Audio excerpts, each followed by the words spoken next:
Hi, welcome to Mindgasm. My name is Dennis. This is Sanne. and this is. And today we're gonna watch 10 people who survived the impossible.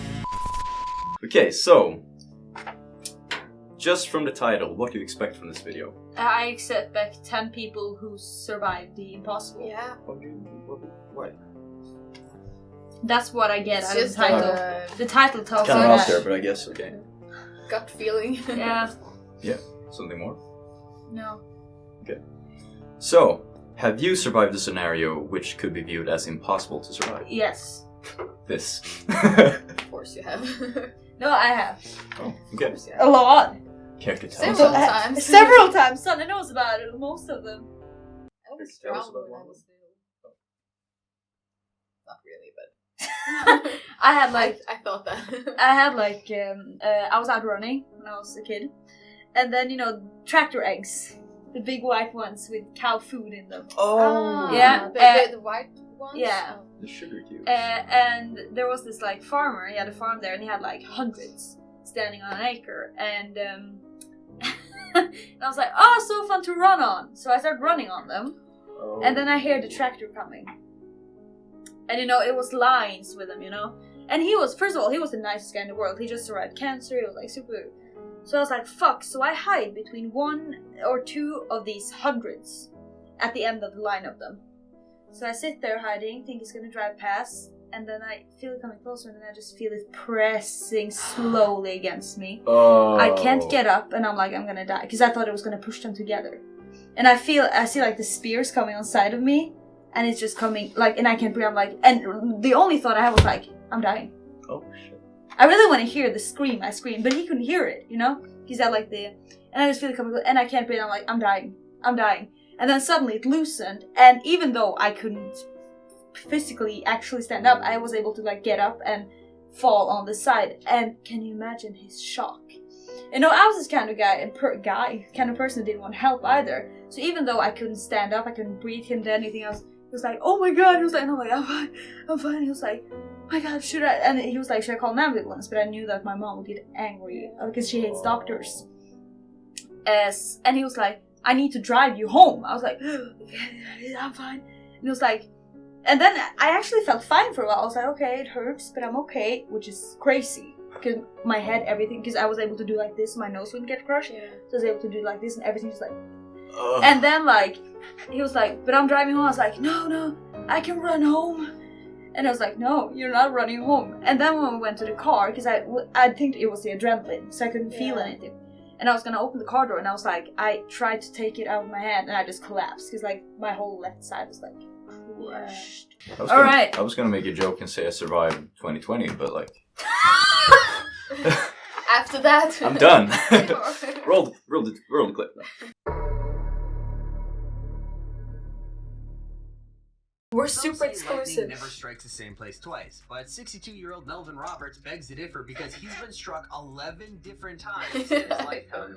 This is like being in a microwave. Sometimes he was struck in sunlight, sometimes he was out mowing the lawn on a rainy day. The odds of being struck by lightning are so low that you have more chance of a plane crashing into your house, and that's just for one lightning strike.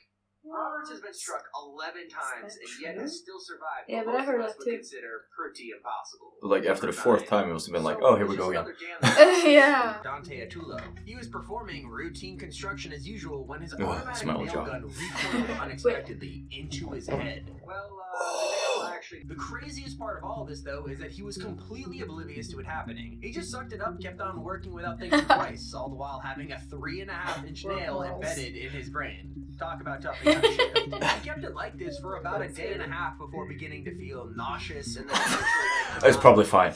Astonishingly, the nail Probably didn't seem. Look at the size of the nail on the X-ray. It does seem a little Wow. odd to want to Did I have have a that hole as there a just trophy, but to be honest, if this happened. Anna Bugenholm, at the age of 29, was skiing down the mountains alongside her friends in Narvik, Norway, when suddenly she plummeted headfirst into a patch of ice along a frozen stream. She was instantly trapped underneath the ice, and her friends struggled to get her out that's with no like- avail. She was essentially frozen in time, with her body suffering from major hypothermia and temperatures reading at an icy 13.7 degrees Celsius and 56.7 degrees Fahrenheit. That might sound Fuck. But that is pretty Yeah. much colder than anything you can imagine for the human body. No, At the time, that's it fucking actually recorded as the record for the. Let me introduce you to Aaron Ralston, Oh. who was quite This guy. literally stuck between Yeah. a rock and a hard place. Yeah. At the time, 27-year-old Ralston was enjoying a rock climbing session up in the narrow canyons of Utah when, out of nowhere, a boulder became dislodged and fell. Oh, that's my worst nightmare. Yeah. Very quickly, Aaron realized he was completely Missing trapped. movie? Yeah. Ralston decided that he had only one option left to survive,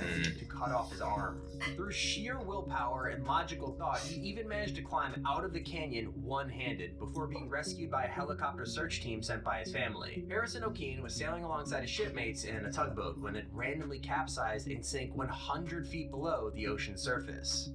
Luckily, O'Keen found a tiny air pocket under the water, which was inside of a bathroom in the ship. He actually survived down there in that air pocket for 60 hours before a search team eventually came across him while checking the waters crap. for the downed ship. He said, That's fucking crazy. Yeah. Coming in at number 5, we have a group of survivors who beat all the odds after some truly Ah. horrific events following a plane That's crash awesome. in the Andes Mountains back in Yeah. 1972. They crashed with absolutely no food on board. This meant that their only option to survive in these unforgiving mountains was to resort to eating the deceased bodies of their families and fellow passengers. Oh. I would need a lot of tequila to get through that. Two of the boys journeyed off and found a Chilean farmer after 10 more days of searching. That's Craig Stapleton jumping with his parachuting partner, Katie. By the sounds of it, it seems he couldn't catch a break, even when exiting the plane for the jump. Oh Over my 700 God. jumps, Stapleton had fortunately dropped into some shockingly soft, freshly plowed dirt that absorbed most of the fall. Now he did suffer from a dislocated shoulder along with some other minor injuries, but a small price to pay to survive an 8,000 foot. Yeah.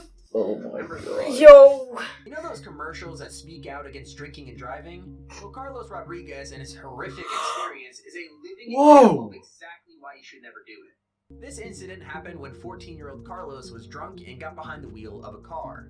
Unfortunately, this led to him crashing into a pole, going through the windshield and landing face first onto the pavement. Emile Leray. He's a French electrician who was touring Morocco. His car broke down. Can you take a guess where? Yeah, so now he's left isolated in the desert, and Emile needed to figure out what was necessary to ensure his survival. After spending loads of time perfecting his new hybrid vehicle, he rode his motorbike across the desert and made it back to society. That's the coolest That's thing so cool. ever. Fucking he's my hero. Damn.